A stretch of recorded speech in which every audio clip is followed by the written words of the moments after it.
Hello everyone, তোমরা সবাই কেমন আছো? আশা করি অনেক অনেক অনেক ভালো আছো। আমি জয়ন্তী পাত্র ফ্রম জয়ন্তীস মেকওভার।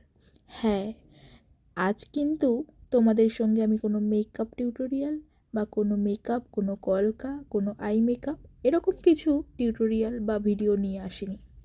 তোমরা বুঝতেই পারছো যে আজ কি ভিডিও নিয়ে এসেছি। হ্যাঁ, মেকআপের সঙ্গে সঙ্গে একটু ছোট্ট করে, বেশি হয়তো পারি না, কিন্তু ফুল, গাছপালা, বাগান পছন্দ করি বা ভালোবাসি। সেই জন্যই বাড়ির উঠানের মধ্যেই করেছি একটা ছোট্ট বাগান।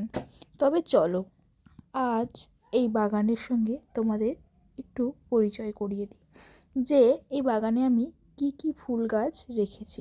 তবে তোমরা কারা কারা গাছ, ফুল গাছ, বাগান ভালোবাসো আমাকে কিন্তু কমেন্ট করে জানিও। আর কে কোথা থেকে আমার এই ব্লগটি তোমরা দেখছো আমাকে জানিও। তো চলো, গাছে আমি কলের জল দিই না, কারণ যে কোনো কলের জলেই আয়রন থাকে, তাই পুকুর থেকে একটু জল এনে দিচ্ছিলাম।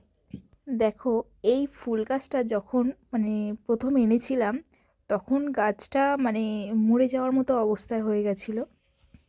তো এরপর আস্তে আস্তে মাটি চেঞ্জ করে দেওয়ার পর গাছটা দেখো, এটা চন্দ্রমল্লিকা ফুল গাছ, কি সুন্দর ফুল হয়েছে। তো কালারটাও খুব সুন্দর। আর এটা হলো আমার একটা ছোট্ট গোলাপ গাছ, এটা নতুন এনে লাগিয়েছি। তো এখন ফুল নেব না, আগে গাছটা ভালোভাবে হোক তারপর ফুল নেব। আর এটা হলো আমার ইয়েলো যেটা দেখালাম, ওটা হলো ডালিয়া ফুল গাছ। আর দেখো কি বড় বড় গাঁদা ফুল, এই যে পিছনে দেখো গাঁদা ফুলটা তো খুব সুন্দর, মিষ্টি লাগে।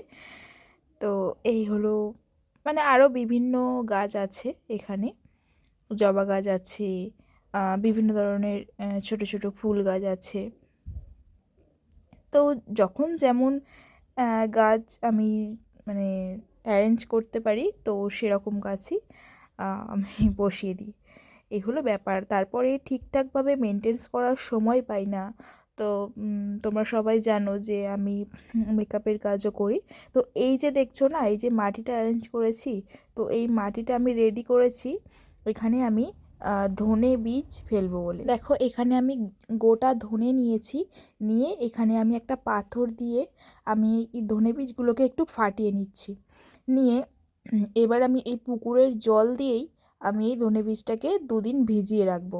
তারপর আমি এটাকে তুলে একদিন রেখে অঙ্কুর আসার পর আমি এই মাটির মধ্যে দেবো। তো তবে যখন আমি এই ধনে বীজগুলো ছড়াবো তখন আমি তোমাদের সঙ্গে শেয়ার করব। এই দেখো, আমি পুকুরের জলে ভিজিয়ে রাখলাম, রেখে ঢেকে রাখলাম। তো আগের বারে এরকমভাবে দিয়েছিলাম, তো প্রচুর ধনেপাতা হয়েছিল। তো খেয়েছি। মানে তো এখন আবার এগুলো দেবো বলে আমি মাটিটা রেডি করেছি। আসলে কি বলতো, বাড়ির মধ্যে একটু গাছপালা না থাকলে না ভালোই লাগে না। তবে গাছপালা বা বড় বড় গাছ এখন তো সব জায়গাতেই কেটে দেওয়া হচ্ছে, তারপর ঘর বাড়ি, বিল্ডিং, ফ্ল্যাট এগুলো হতেই চলেছে। আর গাছ তো গাছপালা তো আমাদের দরকার, আমরা সবাই জানি, বা আমাদের ছেলে মেয়েরা ছোটোবেলায় আমরা পড়াশুনো করেছি, গাছ আমাদের প্রাণ। তো চলো, এই দেখো, তো আমার তো এই চন্দ্রমল্লিকা ফুল গাছের কালারটা তো জাস্ট ওয়াও। আর এটা হলো আমার সুইটহার্ট ডালিয়া। ডালিয়াটা দেখো ছোট্ট হয়ে এখন ফুটেছে, আস্তে আস্তে এটা অনেক বড় হবে। আর এটা হলো আমার ছোট্ট লঙ্কা গাছ, এটা কালারিং জবা। আর এটা হলো রক্ত জবা। দেখো, ছোট্ট ড্রাগন গাছ বসিয়েছি এখানে, এই ছোট ছোট এরকম ধরনের। তো কেমন লাগলো আজকে আমার বাগান জানিও। Tata, bye bye.